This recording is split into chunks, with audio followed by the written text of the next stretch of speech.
Welcome to episode 8 of the Ben Briggs podcast. I am Ben Briggs. It is Saturday, the 1st of June, and it's about 10:15 at night. It's another late one, people. Another late one. I have not been procrastinating today. I know what you're thinking. That's what you're thinking, innit? You're thinking, Ben, you've just been sitting around all day, watching TV, having an afternoon kip like you're some sort of cat, just laying there in the sun. No, I haven't. It's late because I watched the Champions League final. That's it. And it was good to see. It was an awful game. I know people who don't like football. You're saying, you're going on about football. I'm going to scan forward. I'm happy. Liverpool won. So Liverpool playing Spurs in Madrid in the Champions League final. Anyone who doesn't know about football, what are you doing with your lives? It's got everything. Drama, excitement. Although, to be honest, that game didn't have it. Jesus. It was like a bog standard Premiership game. It was boring as fuck, basically. Liverpool won 2-0, but they scored a penalty in like the first 2 minutes, and then the game just dragged on, and then they got a late goal at the end. But it looked like at one point Spurs were going to turn it round and had a chance of winning with about 5 minutes to go, but they skied it. And so that's what I've been doing tonight, but it was good watching it. It was good. I got all excited. That's the worst thing about those games. You get all excited for it and you think this is going to be a fucking classic. And it just looked like both teams were like running through the motions. It was all right, like it was okay. I started watching it at 6 o'clock, watched it on YouTube because I don't have the BT Sport. I refuse to pay for that because they just, like anything these days, they'll just charge you for the good stuff. But apparently, well, not even apparently, I know it was free because I watched it on the BT Sport app on YouTube, which was like watching, like, at times, it was like watching an 80s video game being played. Something like Manic Miner or something like that with all the pixelated play, because the signal that was coming through was absolutely shit. So it was just half of the game I was just watching pixels on a screen and listening to it. But hey, what do you expect for free, Ben? Pay your money. You get a better service, don't you? But I'm unwilling to do that. So I watched a few red pixels and a few white pixels at times just running around the screen. So that was nice. It was a nice little flashback to the old 80s video games. But it was all right. Like we got the result. That's it. That's what they were saying. Sometimes performance doesn't matter. It's the winning that counts. But not if you're out of the 11 people who are playing on the park and you're actually watching a fucking game. So it's a little bit boring. But what a way to start. But like I say, they got the result, didn't they? Champions League champions again. Liverpool, 6th time, although it was the old European Cup. For anyone who doesn't know about it, basically, it's the best teams in Europe play in the cup competition, and then the two best teams get the two teams that win all the games get through to the final. Like any final, you know how things work. Even if you're not interested in football, even if your thing's chess or something like that, you know how like people progress through stages, surely. It's like a job interview. You've all got jobs, I imagine. I don't know. But anyway, it was quite good. Like watching the lead up to it from 6 o'clock until the kickoff at 8 was actually better and more interesting than actually watching the game. Jesus. They could barely string about 3 passes together before somebody hoofed it out of play. But, these things happen. It's always things like that. It's always the great thing you're looking forward to, and it never happens, does it? And then, like, after the semis, like how both Liverpool and Spurs played in the semis, you're thinking, this is going to be a fucking amazing game. It's going to be great. But like everything in life, people, it's a letdown on things you're looking forward to. I mean, you may have been looking forward to this podcast right now and thinking, well, this bit's a little bit of a letdown. But that's life out there, people. That's how it happens. About the most exciting thing that happened in the game was the fucking stripper. The non-stripping stripper who burst onto the pitch at one point after about 10 minutes, I think. That was a very 2019 fucking pitch invasion stripper, that was. Like, it was a female, or I assume it was a female. She looked female. She may identify as a male or whatever else. I don't know. But she looked female. Nobody really asked her that question when she was invading the pitch. But it was very 2019. Like back in the 70s and 80s, you get a pitch invasion or a stripper running onto the pitch that have their boobs out or be completely naked, streaking down the pitch. But she was fully covered up. She didn't want to be objectified, clearly, on the pitch. She didn't want to be objectified, so she had a top on and, like, pants on, I think, and then just sort of, like, it was a bit lame, really. She just sort of, like, ran up to the centre circle and then got ushered off. So, those tickets weren't cheap either. You get your little line. Well, she's obviously looking for a little stage in the sunshine, isn't she? Like, she just wants a little thing to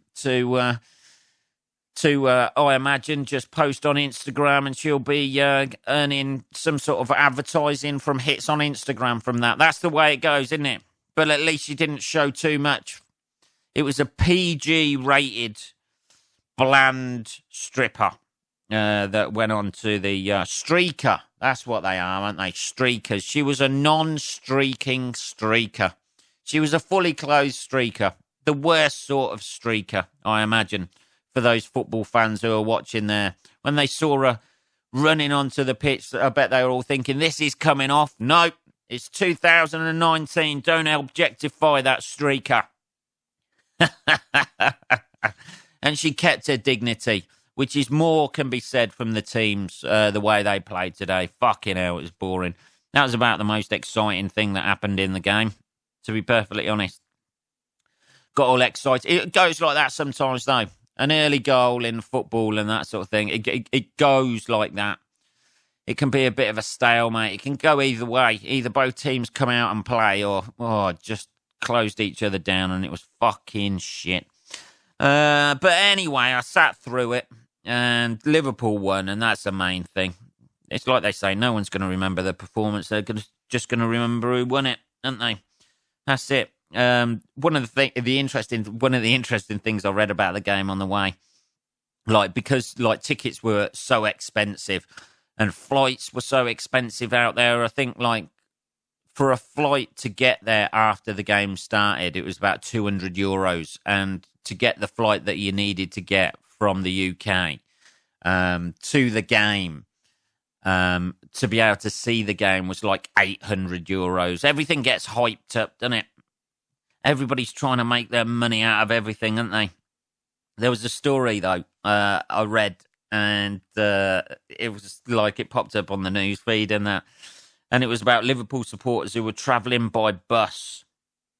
And there was it took them like 30 hours to get there. And at the end of the journey, they realised that the toilet on the bus had been leaking. And it had been leaking all over the luggage, like in the luggage bay area under the bus. For 30 hours. And football supporters ain't the sort of type not to be drinking. So they've probably been on the piss for those entire 30 hours, and all you think, like, how many people can fit on a coach, and how much piss has been put down that toilet and into essentially leaked in everybody's luggage. That is a smell you ain't gonna get rid of, isn't it? Oh, Jesus. All the Daz powder in the world ain't going to get rid of that smell, is it? I remember years ago, right? I worked at a, years ago, right? Fucking hell. Jesus, it sounded a bit land in there. I remember years ago, I worked at a festival, 1 year. Like it was a summer job. I must have been about 16, 17. Couple of years ago. Fucking hell, that's a long time ago, actually. 20 odd, what's that, 25 years ago if I was 16, 25, 26 years ago. Jesus. Yeah, I worked at a festival. I think it was Bug Jam or something like that. You know, like the VWs, like VW Beetles and campers and all that sort of thing. They've got their own little subculture, haven't they? And it was like I think it was called Dub Fest, as in VW Fest. And I worked there, and I was I don't know, I was just like a marshal or something. I was parking people up or something like that. It was minimum wage. You know those sort of jobs you have when you're 16 where you get really exploited and have to do loads of shit. But somebody had some moonhead smoking the reefer, I imagine, had set fire to their tent. So I had to go and run and get a fire extinguisher. Now, the fire extinguishers were kept like in the middle of this compound where all the toilet blocks were. And I remember sprinting across this compound to get this fire extinguisher to put the fire out like a hero. And getting progressively closer to the fire extinguishers and thinking this ground is getting soggier and soggier. And you're ahead of me, people, right now. My 16-year-old self. It hadn't rained for about 2 weeks, I think. It was glorious, glorious sunshine. It hadn't rained for about 2 weeks. And I remember sprinting across and the ground getting boggier and boggier. And then it didn't dawn on me. And then I got the fire extinguisher and we managed to put out, I think somebody else had got a fire extinguisher as well. And we managed to put out that fire and save some of them fucking bobble hats or some tie-dye fucking T-shirts that those sort of people wear at those festivals, which would have been lost. And it wasn't until afterwards that I realised my feet were soaking wet. And it wasn't water, people. It was piss. Ah, Jesus. And I think I had about another 3 hours to work with piss-stained fucking DMs on. And I had to bin the DMs after that. That ain't coming out. That ain't going to scrub out somebody else's, like, an amalgamation of festival piss. If you can imagine the reek of those fucking things and just walking around in the sponginess inside where your toes are actually, every time you walk, are just squishing and you can feel the piss between them. Fucking hell, man. It's making me feel awful right now. But it was well worth the £4 an hour I was getting for that. Well worth it. And wasted a pair of DMs as well. But fucking hell. I have no idea how we got on that. Leaking toilets on a bus, yeah. So, yeah, fucking hell. Yeah, that was awful. That was an awful job. I've done fucking horrible jobs. I used to work quite a few festivals and things like that because I used to be in an events management company near us that used to do them all. I remember doing a Bon Jovi concert once, and that was fucking awful. Just the people who went to see Bon Jovi. That was in Milton Keynes, I think, doing that. And then having to listen to Bon Jovi as well. I was willing to just go home early, I think, rather than listen to that middle of the road shite. But yeah, but it's not a CV I'm giving you here today. It's like I'm touting for jobs. I've done a lot of events management work. I did Silverstone one year as well. That was fucking good, actually, to be fair. Silverstone was good. But anyway, what have I been up to this week? Well, I'll tell you, people of the world that are asking me that very question. I'm very little, to be perfectly honest. I've taken a week off the gigs. Why, Ben? Can you not get booked? Well, yes, I can. But I've taken a week off gigs. I gave myself a week off gigs because I wanted to write some new material, which I've been doing, and which I'm going to be running out next week. So I've got about 4 or 5 gigs next week. So I'm going to be running that out down there, wherever those gigs are, various places all over the country. But, oh, Jesus, man. Sorry, that was a little bit of a burp coming up there. I've basically been sitting here eating ice cream, watching the Champions League final, and I've overdone it, man. I had too much ice cream while I was watching that. But, yeah, Jesus. Chocolate chip, if you want to know. I know, not like I'm touting for ice cream out there or anything like that, or looking for sponsorship from Ben and Jerry's. But yeah, Jesus, I just had too much ice cream. You know, when you think, oh, I'll have a bit of ice cream. I haven't had some ice cream for ages. I'll have that. And then you don't have quite enough. And then you think, oh, I'll go back for a second bit. And I had to cut off a big lump. And, that sounds like I'm doing my own operations, doesn't it? But I cut off a bit too big a lump of ice cream, and then it got to the stage you can't put that back, can you? You can't get the ice cream and then put it back in the freezer, can you? Like, put it back in the box, because that's admitting defeat, people. Have a bit of ambition. That's what I thought to myself. Just get through this, Ben. You can just get through this. Have a bit of ambition, but I've overdone it. I've overdone it today. Yeah,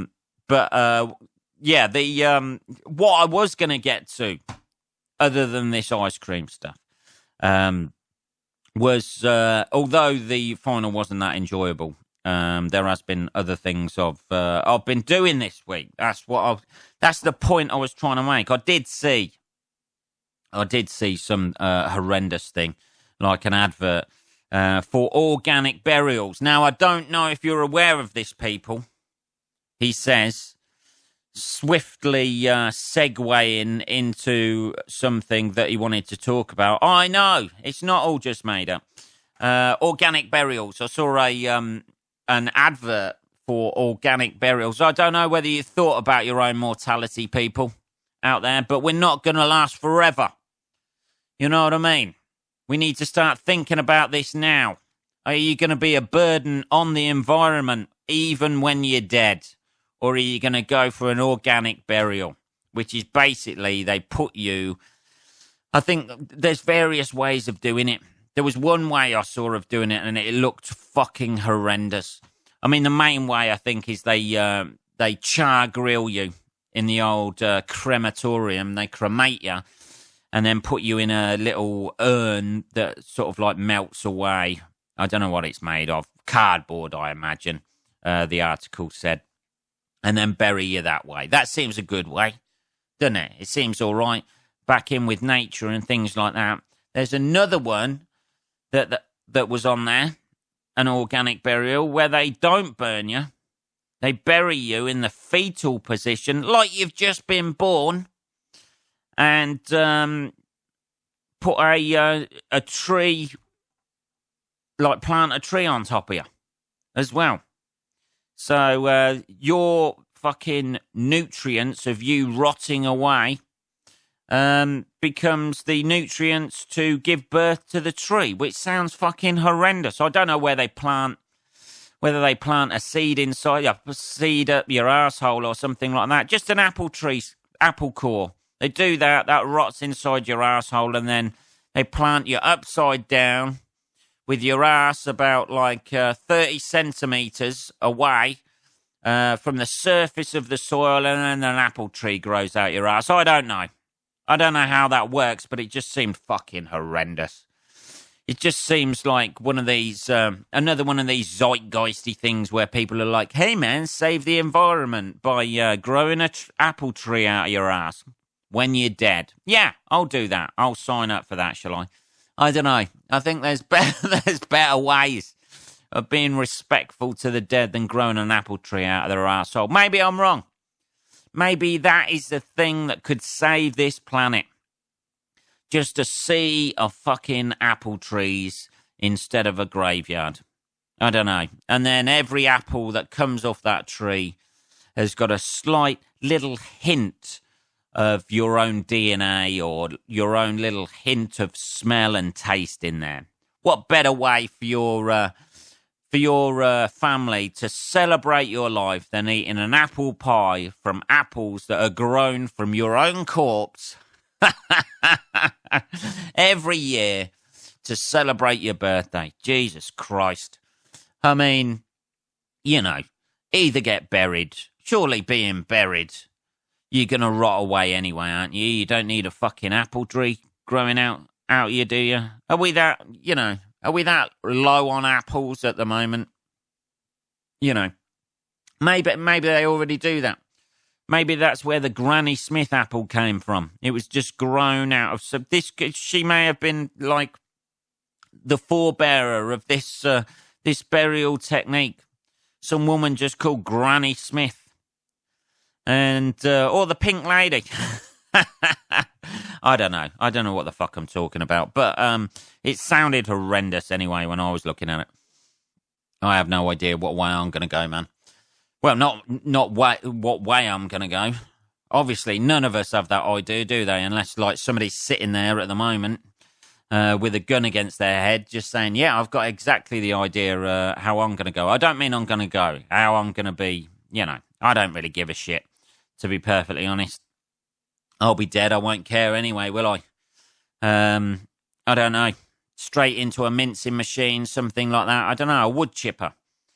Maybe. I don't like the idea of being buried. I must admit, that's one thing. I don't like the idea of being buried. I know I just said I didn't care, but I've just thought about it. For that nanosecond between one saying I don't care to saying I do care, I don't really want to be buried. You know, eventually when I die. In many years to come. You know what I mean? I don't want that to be too soon either, to be perfectly honest. But I don't want to be buried. This is beginning to sound like a will that I'm making. I want my leather chair to go to such and such, and all my DVDs can go to my mum. But I just don't like the idea of being buried. And I know this is weird, right? But I don't like the idea of being buried because I don't like being cold in the fucking winter. I know. I won't feel it. I won't give a shit and that sort of thing. Just, you know, I don't like that idea. Just cremate me, sprinkle my ashes into somebody's food, and I'll be happy with that. You know, just try and sneak into a posh hotel, just sprinkle my ashes around a little bit and that sort of thing and get yourself a free meal. You can do that. That's on me. That's my legacy. Dear. What else did I see this week? I tell you what, I saw something that pissed me off this week, but I just need to grab my laptop because it was a story on there and I was just raging at the end of it. It's a story. And the headline, this was in the Mirror. What are you reading in the Mirror, Ben? I'm reading it online. I was reading the Mirror online. I know. This is the headline for it. It said, woman agrees to marry boyfriend, but only on one very strict condition. Piqued my interest. You got issues with women, Ben? Maybe a little bit. I'm not sure. A woman has come under fire online after revealing that her engagement to her boyfriend comes with a condition. What condition would this be? Surely it's not going to be something selfish and cold-hearted. It can't be. She's a lady. They don't do things like that. Surely, Ben. I don't know. Let's read on. After her boyfriend popped the question at a beautiful, expensive restaurant. What a guy. Sounds like a nice bloke. One woman was in such a loved-up daze that she didn't take much notice of the ring on her finger. Well, you wouldn't, would you? You wouldn't. You'd just be, this guy wants to marry me. We're at an expensive restaurant. He's the love of my life. There's nothing that could make this situation wrong. I've been wanting to get married since I was 7 years old. How do you know that? 'Cause I'm a woman and they all do. Allegedly. Anyway. But when she finally came down from cloud 9, she was up there. She was up there on cloud 9. She was at the pinnacle of happiness. She was less than impressed with a ring. Well, why is that? Why is that? Writing in a post on Reddit, the unnamed woman, surely, she must have a name on Reddit, claims a partner of 3 years is a doctor. Sounds like a nice guy out there saving lives, who has no debt and earns an easy 200k a year. He's doing well. Surely this ring was amazing. So with all that in mind, she was shocked that her ring looked cheap and the diamond was tiny. Oh, so it's all about possessions, yeah? Is that what this story's about? After a few days, curiosity got the better of her and she decided to ask how much the ring had cost. How much am I worth to you, Dr. Man, with your 200 grand a year? She said. He actually looked really proud and said he got it for a huge steal. The jeweller said it was worth £1,000, but he got it for $350. Sorry, $1,000, but he got it for $350. Yeah. I'm not going to lie, I was hurt, the woman said. This man makes an incredible salary. Why are you with him? I don't know. Is that part of the reason you're with him, sweetheart? And he couldn't even get me a ring that I can show off to my friends. She didn't say the show off to my friends bit. Even get me a ring worth a day of his salary. Not a single friggin' day. I bet she didn't say friggin' at the time. I told him I appreciated the proposal and I do want to marry him, but I don't really like the ring he picked out. It looks really cheap. It is cheap, and it seems like he didn't really put effort into it. It's all about her, isn't it? You just want an expensive ring that you can show off to your friends. Maybe that guy is giving a lot of money away to charity, sweetheart. Maybe he's doing that. I don't know. This article made me angry, man. It's probably because, like, if I ever get married, I haven't even got enough for $350 to get a fucking ring. He told me I was being materialistic. Really?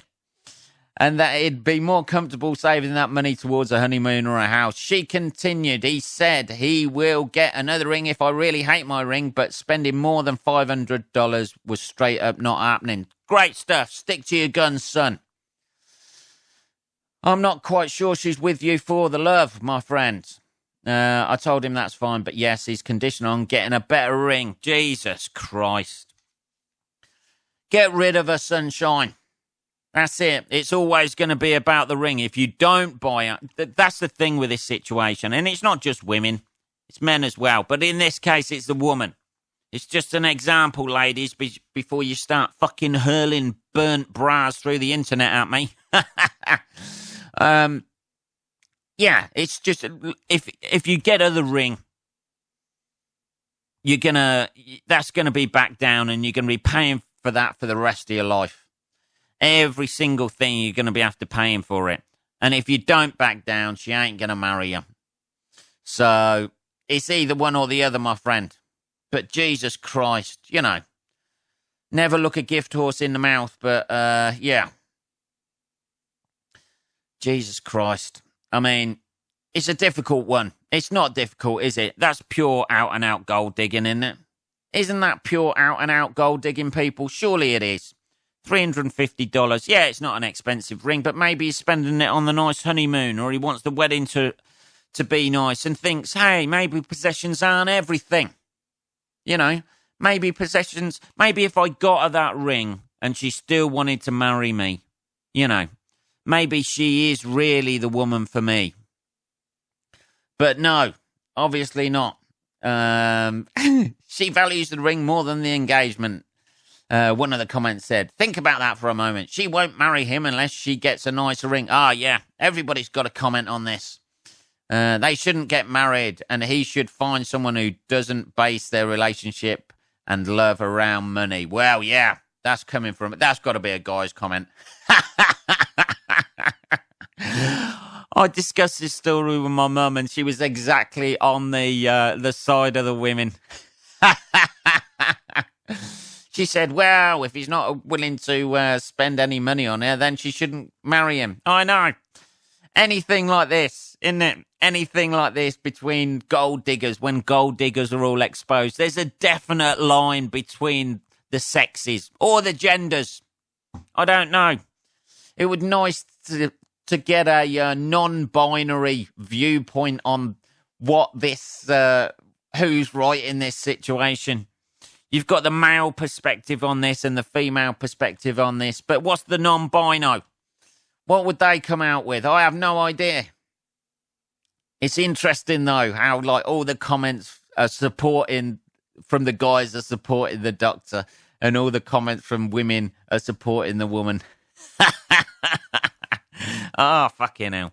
Oh, Jesus. Anyway, that's never going to be solved, is it? Oh, Jesus. We've hit 30 minutes already, people. Oh, yeah. So, I better wrap this up. Jesus. That was episode 8. I know at the start I went on a bit about the Champions League final and I've been meandering on a little bit, but I was a little bit excited about that. And I'm a little bit bloated by the old ice cream. But, yeah, I'm gigging this week. I've got about 4 or 5 gigs this week. So I'll be back on Tuesday. It'll be an early one Tuesday because I'm gigging Tuesday night. So I'll have to record it in the day. If you want to give us a write-up, a review on iTunes, give us a review on iTunes. 5 stars, people, is the best because that's anything less than that. Go fuck yourselves. Give the Facebook page, the Ben Briggs podcast on Facebook. Give that a little like. And I'll post everything up on there. And that is at the Ben Briggs podcast. I'll be back on Tuesday. So enjoy the rest of your weekend, people, where you got Sunday now. Enjoy your Sunday, and I'll speak to you on Tuesday. Thanks a lot, guys. Take care.